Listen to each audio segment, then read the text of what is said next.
He abused her. Exactly. So it's so interesting that this was how their conversations went. And it reminds you that so many of their conversations happen this way. Probably. I would imagine they have more of these voice notes if it's possible, right? That they either do or don't. Maybe they get deleted, but they're talking this way. They're talking very open. They're talking very casual and cool. So that is an interesting voicemail I thought that just popped up on the docket. Here's a couple other things that popped up on the docket. We have Angie Giannetti's notes for the It Ends With Us script on May 5th, 2023. Well, May 5th, 2023 was already, I'm trying to think the dates. This is already after Taylor Swift has been called in to assist Blake and Ryan on getting her way. Okay. And this is important because that means that this is pretty much the final script. Production is starting any minute now, right? Like shooting. So Angie Giannetti is one of the last people that probably gets to look at the script and give her final feedback. So what does Angie Giannetti tell Justin in her feedback on this script? It's written there right on the front page. I am very pleased. Justin, I am very pleased. Really wonderful work. Thank you. And please thank Blake. The character work is especially good, more interesting, layered, richer, and modern. My notes are all mostly page notes, which are written on the draft. Happy to discuss if you disagree or if anything is confusing. The bigger question is, you guys, this is so key. Other than language, this does not read like an R-rated movie. Readers of the book, the biggest book of last year, are expecting some heat. That's in capital. We just cannot have an R rating for language. That would be a huge mistake. Here we go. I'm guessing the love scenes are still in process and have not been choreographed yet. Ultimately, that will be up to you and Blake to decide the specifics. I am hoping they are sexy and grown up. I know they will be tasteful, but I am asking you to also think about moments that are outside the actual bedroom, moments that feel grown up and sexy. 2 times we've heard sexy so far. So we deliver for an audience that is expecting an R-rated movie. So you will tell me the plan for the lovemaking scenes when you know, but please work to find the balance between sweet, funny, and daring with moments of real heat. Not only for the audience, but also so when the movie transitions from the abuse section, it doesn't feel like we switch from a rom-com into a drama. Very grateful to you and for you, Ange. Okay. Well, if Justin is doing his job, he's listening to his bosses. Justin's boss is not Colleen Hoover. Justin's boss is not Blake Lively. Justin's boss is Sony.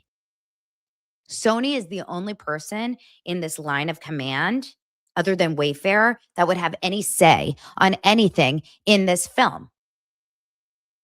His executive that is overseeing his movie is saying, make it sexy. So I don't give a small crap if Colleen Hoover says in her deposition, this was not supposed to be sexy. Well, sorry, but not every book is exactly like the movie. And by the way, the book is pretty freaking sexy as far as I can remember. It was meant to be sexy. This is a hot movie, right? Now, remember when Isabella Ferrer, that's the girl who played young Lily, talks about all the things that were done, in their sex scene and how Justin pulled them both aside, not just Isabella, but both of them aside, a girl and a guy, to say, I'm not supposed to say this, but I think that was really hot. Remember, he didn't just say that to a girl. He said that to a girl and a guy, not minors, 20-some-year-olds after their scene.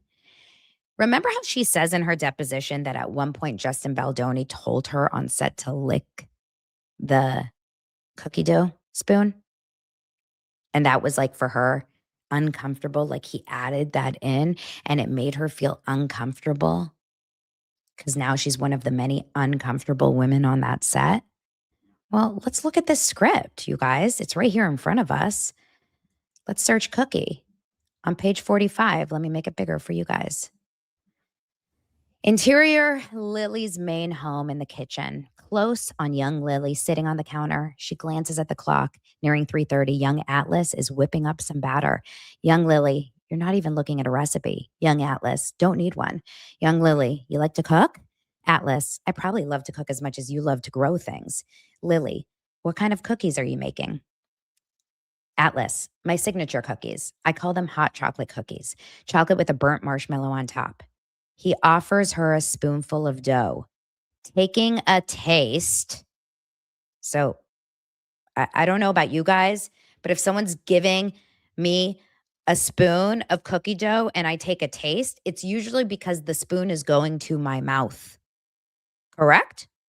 The spoon goes to your mouth when you take a taste, unless you do some sort of like flinging situation, or maybe your hand goes on the spoon, but that's gross. No, you put a spoon in your mouth.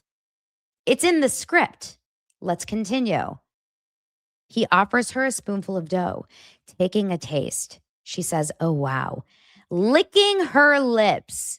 With young Atlas so close, it's impossible not to feel that rise of sexual tension again. He starts spooning dough onto 2 sheets. I, I'm sorry. I'm sorry. This is right before young Atlas walks over to young Lily and places his hands on either side of her. She's suddenly holding her breath, having him this close, but young Atlas doesn't seem to be as nervous. They keep talking, their eyes are sparkling. He leans in, his lips inches from hers, and then the two begin to kiss. With such unadulterated passion, it's clear these two have been fantasizing about this moment. Now, of course, it gets, interrupted because dad comes home. But what? What? Okay. Remember that other scene where uh Blake Lively goes to Justin Baldoni in the hospital room? And we've seen that scene a couple times. Let me see if I can find this really fast. Hold on, give me 1 second. All links to the new filings. I want to see the video. I know it's here, but I don't know where it is. Let me see if I can find it.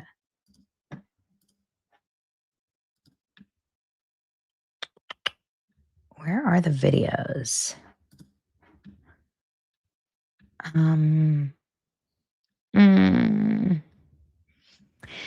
There's a video somewhere on the court docket, and I really, really want to find it. But if I can't, I can't. But basically, this video was of Blake Lively walking in the hospital, and she was walking towards him. And if someone finds it for me and lets me know where I can find it in the court docket, let me know in the comments. But she's in like this weird dress, and she walks towards him. And here it is in the scene. Remember, she kisses him in that scene. Blake Lively kisses Justin in that scene. Where is that scene? We have to find it. I gotta find it. I want to find it so badly right now.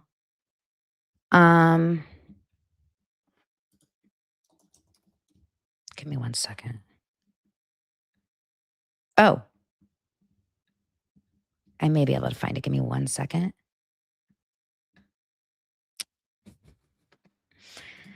I'm sorry for everyone listening for the dead air. It would be great if I could find it though. Okay. That being said, hopefully someone will be able to find it for me. It's on docket updates. I know I'm on docket updates, but I can't find it. So anyway, in that scene, she walks up to him and this is what happens in the scene. It says this. Let me make it bigger for you guys. Lily bursts into the hospital hallway with energy looking for Ryle. She finds him through a window entertaining an 8-year-old girl in a wheelchair pre-surgery. Obviously, this didn't happen. He was walking down the hall, if you remember, pushing the girl in the wheelchair, kind of giving her like a heads up for the surgery coming up. It says, she gently knocks on the window. Ryle steps out concerned, but morning after, excited to see her. Ryle says, "Hey, what's going on? You okay?" Lily goes, "Hey, so sorry you forgot this." It says she hands him an old notepad. He goes, "That's not mine." She says, "I know." And I happen to love you too. She's backing away. And I happen to love you too, she says. And that's it. But in the scene that we have all seen, she straight up kisses him. She kisses him. It's not in the script. It was an improvised kiss.